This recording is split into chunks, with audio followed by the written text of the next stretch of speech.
ولسمة الحقوق والشهادة والسلام. صفحة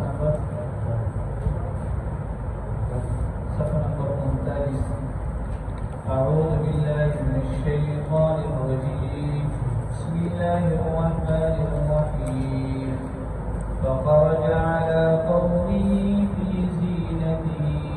قال الذين يريدون الحياة الدنيا يا ليت لنا مثل ما أوتي قارون إنه لذو حظ عظيم. صدق الله العظيم. سورة القصص آيات نمبر 69 شلمة سبارة إلى ملسل رمضو تدرس الآيات حضرت موسى عليه الصلاة والسلام واقعا تفصیلی انداز کے ماقبل ذکر شولا مصدق اختتامی آیاتنا دی بدیق دا قانون واقعا دا قانون واقعا مختصرا تاسو تنظر کربوما منگل پرزن تفیم لگا شاہدی بیلی واقعا دا واقعا چه دا قانون دا حضرت موسى عليه الصلاة والسلام دا پرزویو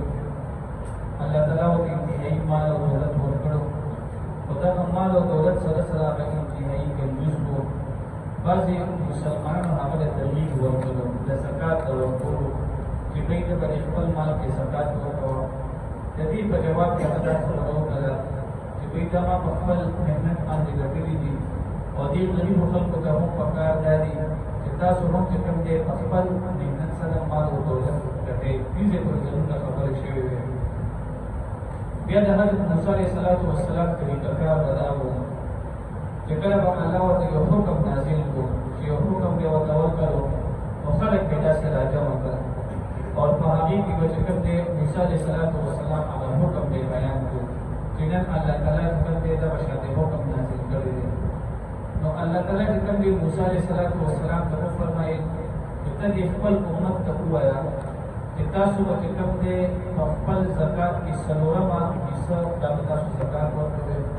د امت محمدیه کې چې کوم دی څلوېښتمه حصه دا د زکات ده او د حضرت موسی علیه السلام په مذهب کې چې کوم دی هغه څلورمه حصه دا به په زکات کې ورکوله. نو موسی علیه السلام ټول داسې راجمع کړ او ته یې وفرمایل چې د الله تعالی حکم دا دی چې تاسو به په زکات کې څلورمه حصه ورکوئ. دا قانون هم په دې کې ناسو کوم کې دا ټینشن کې شو چې دوی دا په ځل کوم دې مال او دولت زګټه او زکات په کې دا حال باندې ورکوم په دې ته سخت ده. نو د دې کوم دې زکات د ورکول د چې کوم دې داسې یو پلان یې جوړ کړو. پلان یې داسې جوړ کړو څو وخت پس موسی علیه السلام بیا سره داسې راجمع کړ دوی د الله تعالی طرفه چې کوم دې حکم نازل شوی دی یې حکم دی حکم دا نازل شوی دی چرته شادي شوده سړی دی یا شادي شوده ښځه ده واده کړی دی دا سړی ده او ښځه ده او دې چې کوم دی زنا یې وکړله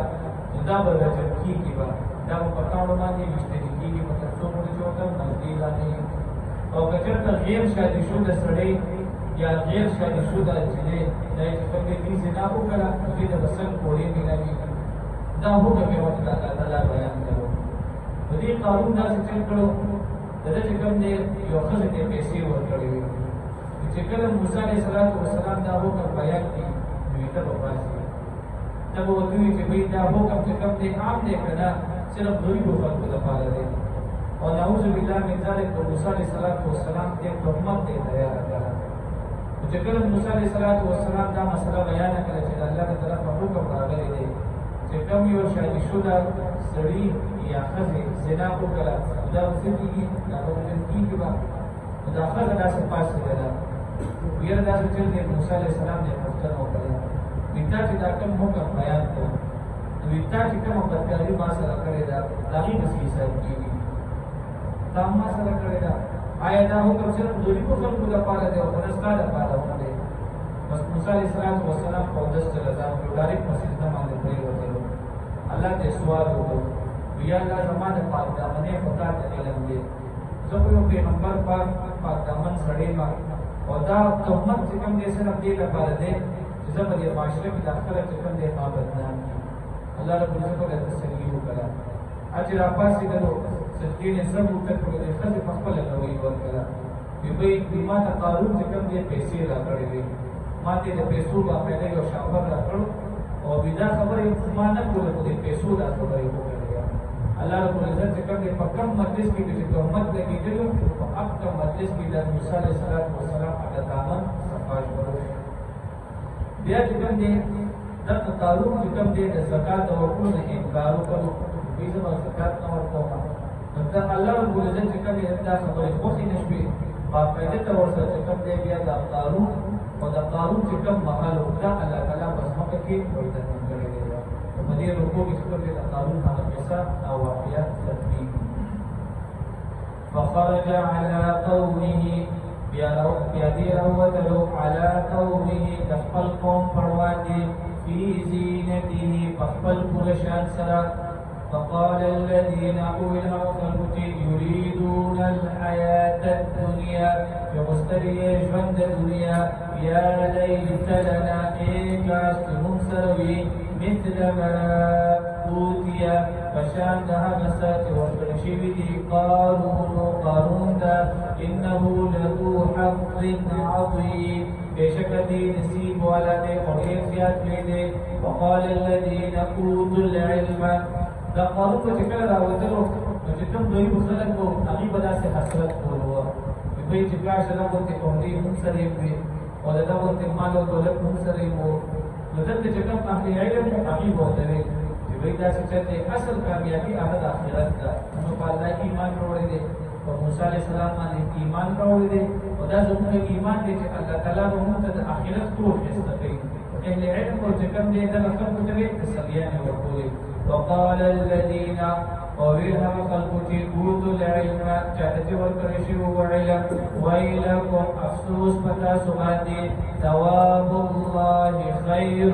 دلت على سواقير زيادة لمن آمن وعمل صالحا ذهب جان بارتي إيمان رولده وعمل صالحا وعمل كفرلده ولا يلقاها وذل عليها بسوا إلا الصابرون مگر صبر كونسو دبارا فخسفنا به نمونغا وخفكرلو به دي كردا قارون وبداره ولدكو الأرض فزمنك فما كان له فسنود دبارا من فئة هسي ودلا ينصرونه من دون الله إذا دايما ذكره الله تعالى ما سوى وما كان أرنو من المنتصرين لانتقام أغسطنبنا وأصبح الذين وسواقلها الخلق كانت خلق كوكتل كيرا قارون بسمك وردن نشولو قهلين بسمك وردن نشولو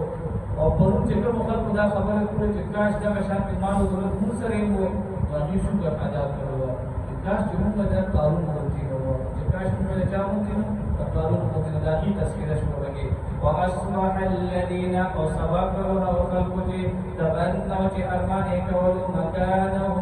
دد مرتبه بالامس پرون یقولون نوین ويكأن الله جهاي افسوس ده الله يمسك الرزق فاخبر الله العزة رزق لمن يشاء جرجوعي من عبادي نقبل بندقاننا ويقدر وكمري لولا